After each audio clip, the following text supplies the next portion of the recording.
Today we'll be starting with physical and chemical changes.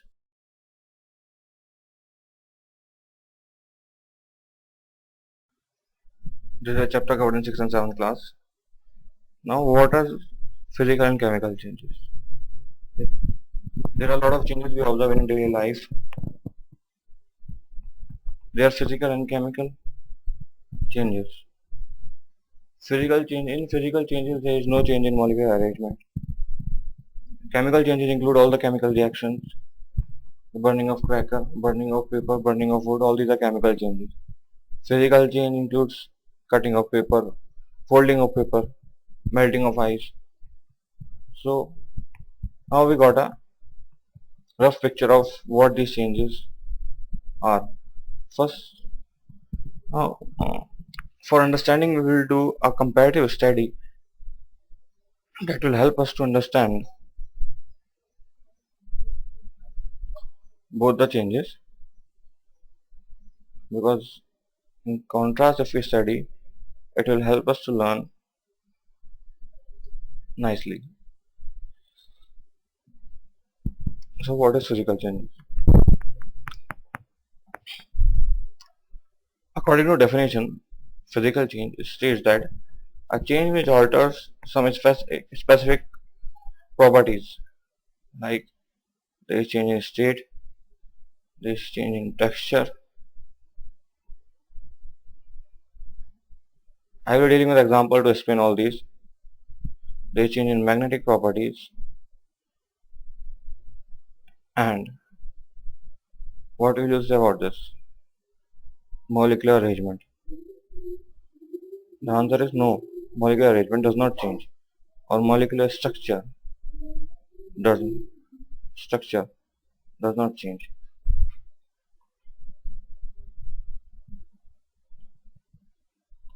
While in chemical changes, there is change in molecular structure. Example: burning of carbon. It will give carbon dioxide. Evolution of heat. In this, we will not say arrangement, but we will say about the composition. Composition. Composition of molecules.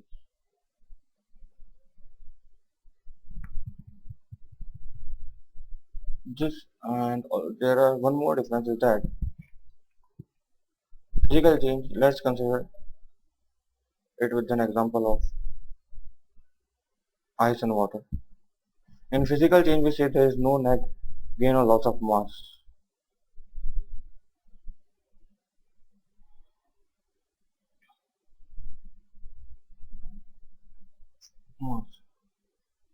Now, how can we explain this?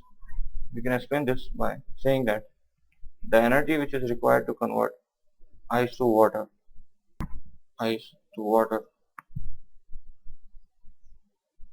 is around 2260 kilojoule. The energy which is required to convert water to ice will lead to a release of 2260 kilojoule energy. So net energy will be equal to 0 kilojoule. While in contrast, if we consider chemical change, there is a net change in mass as well as energy. Now, how we will explain this? We can explain it with the help of simple chemical reactions. Example: the chemical reaction we are considering above, C plus O2 gives CO2. In this, suppose initially 12 grams of carbon we have taken, but what is the final amount we are getting? And it will be CO2. If you we talk about the energy in case of chemical change.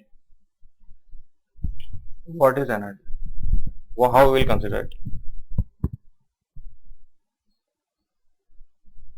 Energy, there is always some net energy evolved or absorbed in chemical reaction. Thus net energy is not equal to 0 in contrast to physical change. Okay. Thus we know that the Chemical changes are two types, exothermic and endothermic. Exothermic means the reaction in which energy is released, and endothermic means the reaction in which energy is gained. To explain this, we will take a break from difference between physical and chemical changes and understand the mechanism of exothermic and endothermic reactions in chemical reactions.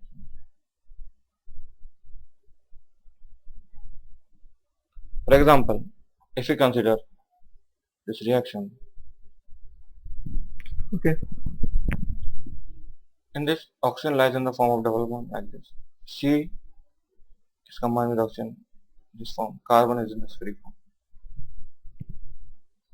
Now, how we say that the reaction is exothermic and endothermic? The basis is this. When to break open this oxygen molecule into two free oxygen atoms, energy is required. Energy required.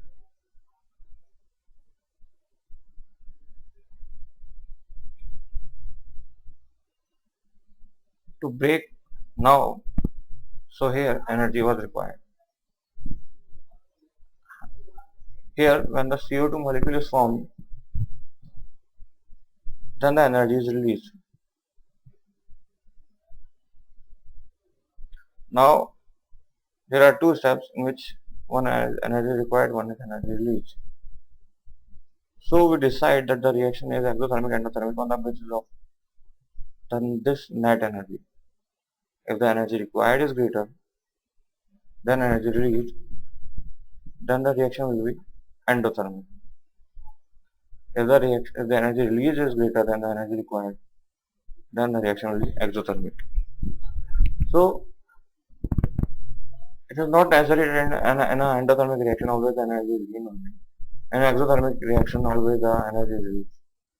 Thus, the net energy released is the energy evolved. So these points we have covered. Now we will continue with the differences. As we have already told, in physical change there is no change in the mass of the substance.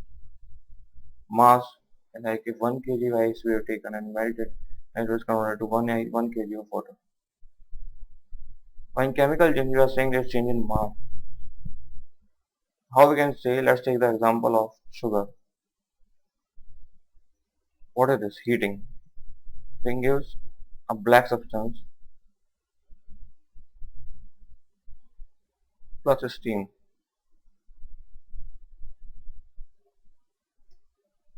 Now,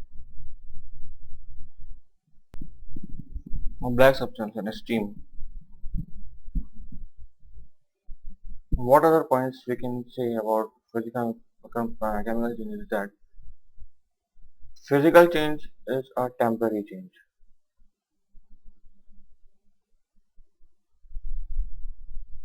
While chemical change is a permanent change.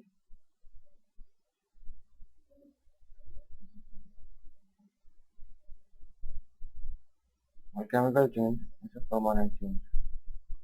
How we will explain it? Again we will take the example of ice and water.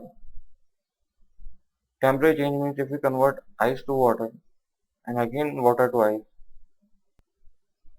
then if we convert ice to water, then it is possible to convert water to ice. Permanent change example we will consider the example of combustion, which is a chemical change.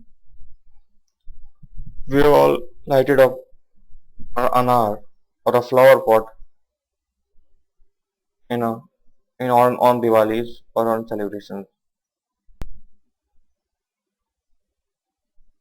So after lighting up and after we have enjoyed the flower pot, is it possible to again pack it and keep it in the box again? The answer is no, it's not possible. That's why we are saying that the chemical changes are permanent changes. Means they are not reversible and cannot be reversed. The next point will be physical changes are reversible. Permanent changes are non-reversible.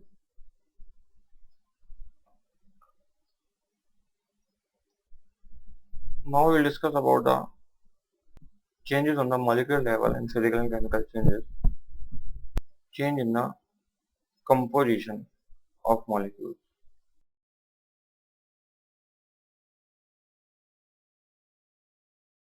Composition. Now we'll discuss about the composition.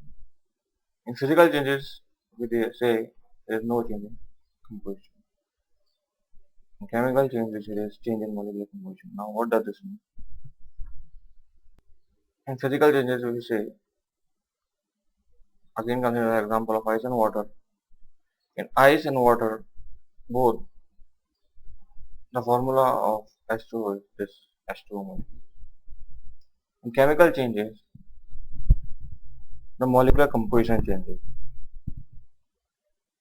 Example, we already seen an example of heating of sugar, okay, to form carbon and steam. In sugar molecules, carbon is bonded with hydrogen and oxygen. And afterwards, carbon is free and hydrogen and oxygen combine to form H2O. So there is change in molecular composition, which is observed in case of chemical changes only.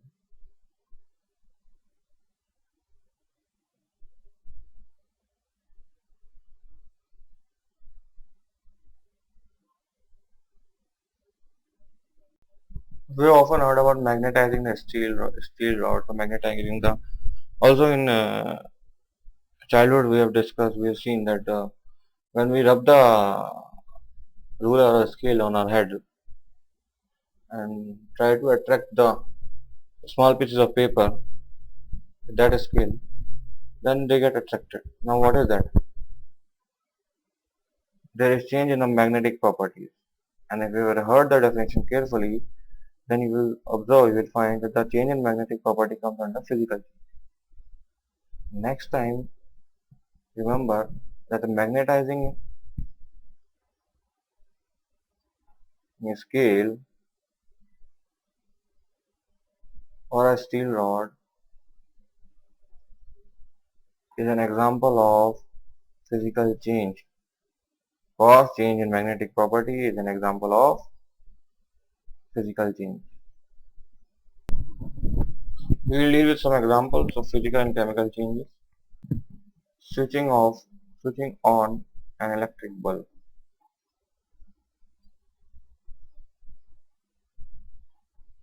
This is an example of physical change. Rubbing a permanent magnet on a steel rod. This also I have discussed. Action of heat on iodine. So, just now, how can you explain this? We know iodine is a prime substance. It changes directly from solid to vapor. And change in state comes in physical changes. I have just discussed. Next example is the dissolving of common salt in water.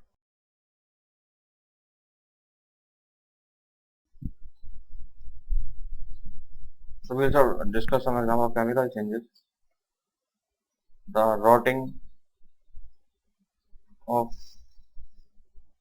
apple, bananas and other foods.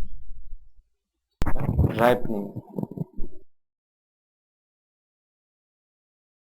Because there are some chemical reactions involved in this. So metabolism. Now what is this metabolism? Metabolism is when we eat food it is digested in a limited period of time. That is nothing but the metabolism. Combustion, all the combustion reaction, in fact all the chemical reaction are an example of chemical. Crackers, as I have already discussed, bombs, everything.